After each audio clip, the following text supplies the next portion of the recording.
Hey, welcome back to another edition of Fitness Talk. So I posted a question, asking for suggestions on my Facebook page as to what you wanted me to try to address. But again, ladies and gents, I am not a personal trainer. I am not certified in anything. This just works for me. So I would suggest if you are a newbie in entering exercise and you think you might have some issues, you really want to consult with your doctor. So let me get started. I have my laptop right here because I didn't write the questions down. So one of my subscribers asked about strength training. Well, I don't do any kind of weight training. I don't do machines, and I don't do free weights. What I suggest and what works for me, I'm not going to suggest this. This is just what works for me. I am doing yoga now for my strength training. That is all I do. I don't lift weights. I don't do machines. I don't do bands. I use my own body weight in yoga. There's all different types of yoga you can take, and I take a power vinyasa class, and I also do Ashtanga yoga.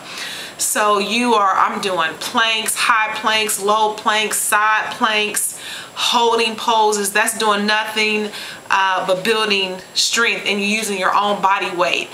And to me, that's the best kind of weight training you can do, is by using your own body weight, unless your goal is something different. If you want to look like a female bodybuilder, if you want to compete, then yeah, you need to get in the gym and use some machines and free weights. But personally, I don't do any weights like that. Now, if you're not into yoga, you could always do push-ups, sit-ups, dips, chin-ups. Dips I can't show you on video, but you can Google it.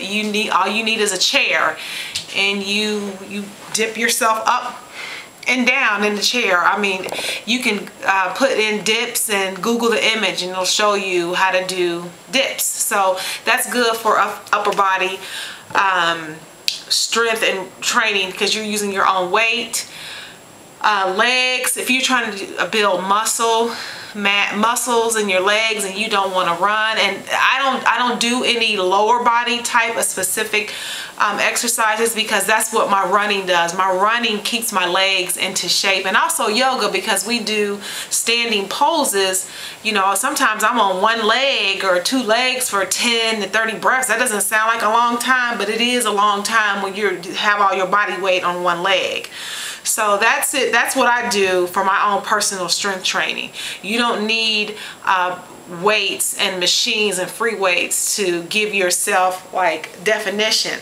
But on another note, my arms are kind of naturally defined, and if I just stopped totally working out and just didn't do anything, they will still have like a slight natural cut to them. But once I start doing any kind of anything, I mean, they just come out. You know, some people, I have a friend that has never ran in her life and doesn't do any kind of exercising, but her legs are naturally cut. She looks like she's a track star. Her legs do, but she's not. They're just naturally cut. So some people are just blessed like that. It's just DNA, I guess. Okay, so on to the next one. Someone loves yoga and wanted to know what the benefits or heated yoga. Well, typically the heated yoga classes are called Bikram. I think I'm saying that right, but the studio that I go to, all the classes are at least 85 degrees. It's at least 85 degrees in there temperature wise, right? But when you get in, you know, 12, 20 people, it's even hotter. So all the classes are heated. Now the per se hot yoga class, it can get up to near 100.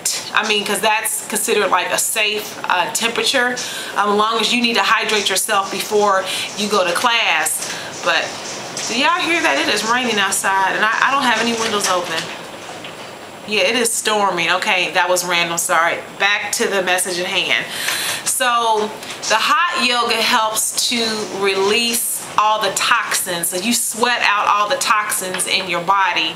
And I'm telling you, I swear I should be toxic free because I sweat like a dog. I mean, it is disgusting. I'm telling you, it is nasty sweat. Sweat is dripping off of me, literally like dripping. I can fling the sweat off me. That's how bad I sweat. I sweat so bad, I'm a pound or two lighter when I come back home from taking my power yoga in a heated class. Yeah, that's how major it is. It's also a good stress reliever. I mean, you just leave the stress out the door.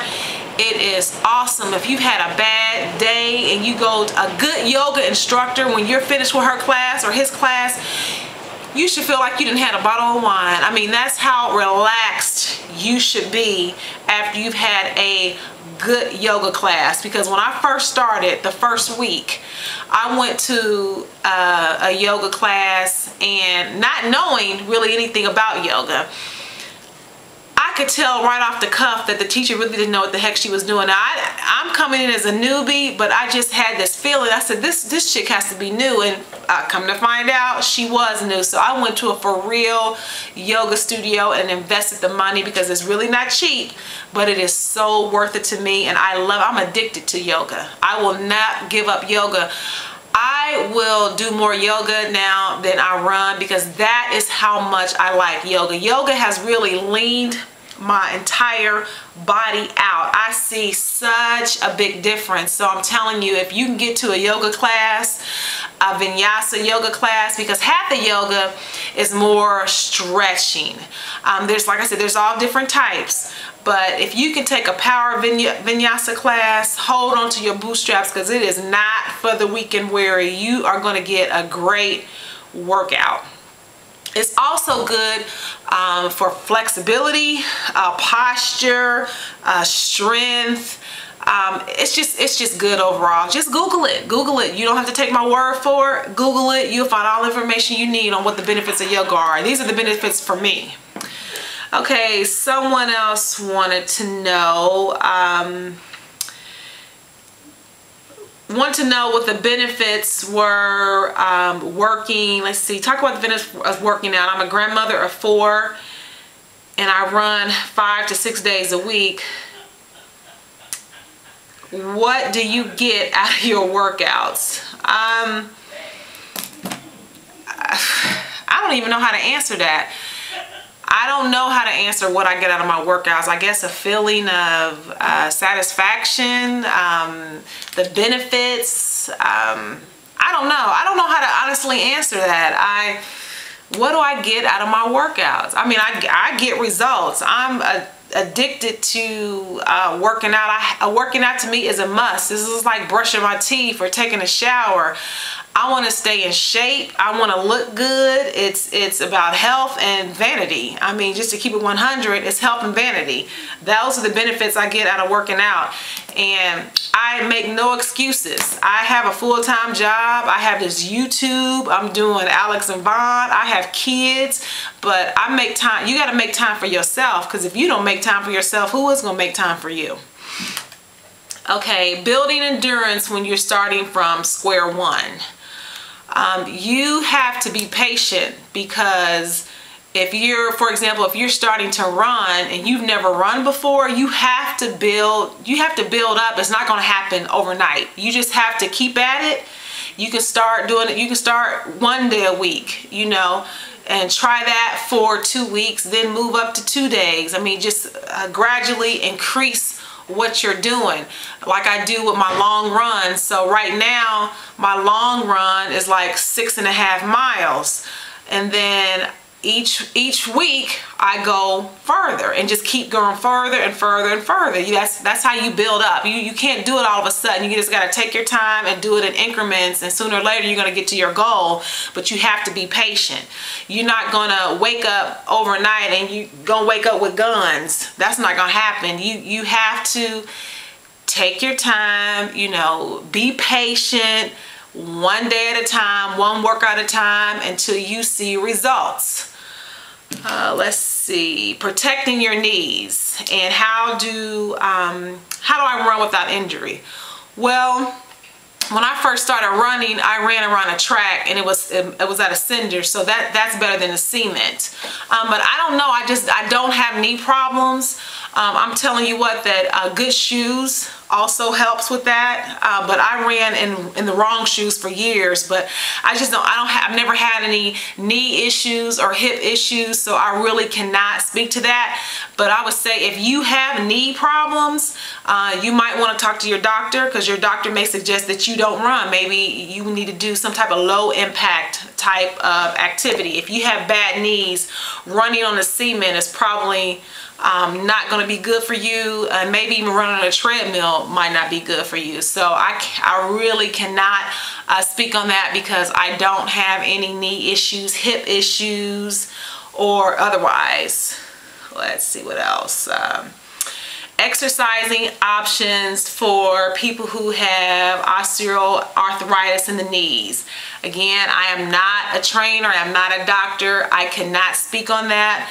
I don't know, probably maybe the elliptical machine, but I don't know. You might want to consult with a trainer or a doctor to give you some type of exercise options, because I really cannot speak on that.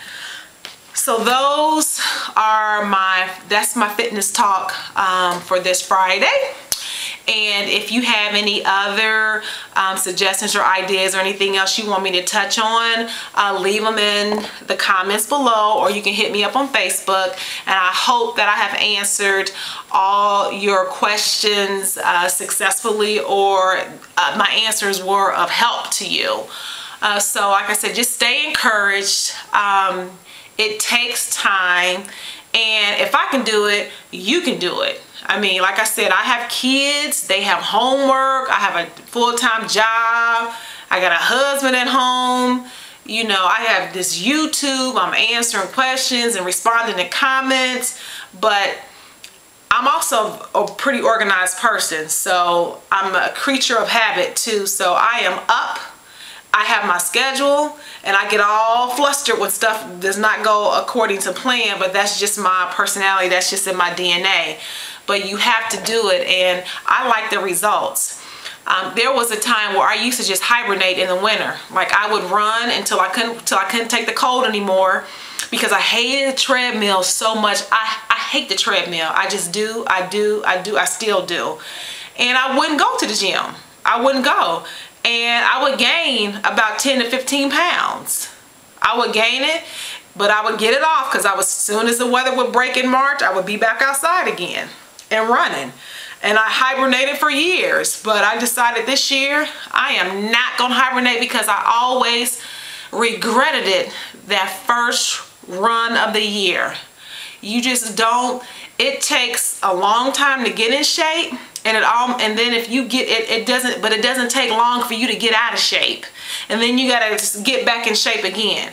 I just hated the gym so much. I was just like hibernate. Like I said, I cannot run in cold weather, because I cannot be bundled up. I like to be free, and when it's cold, I can't stand for my nose to be cold, or my fingers to be cold, or my ears to be cold. So I know there's gear for that, but then I don't like that either. I don't like to be, you know, I don't like running with gloves on and running with my ears covered up. I don't like that. So I just decided that I wasn't gonna do anything. So I would hibernate. But I made a decision. I am not hibernating anymore, because I always pay for it that first run of the year. So you know, that's just me. So like I said, if you have any questions or comments, just leave them in the comments below, or hit me up on Facebook. Until the next video, I'll see you soon. Bye.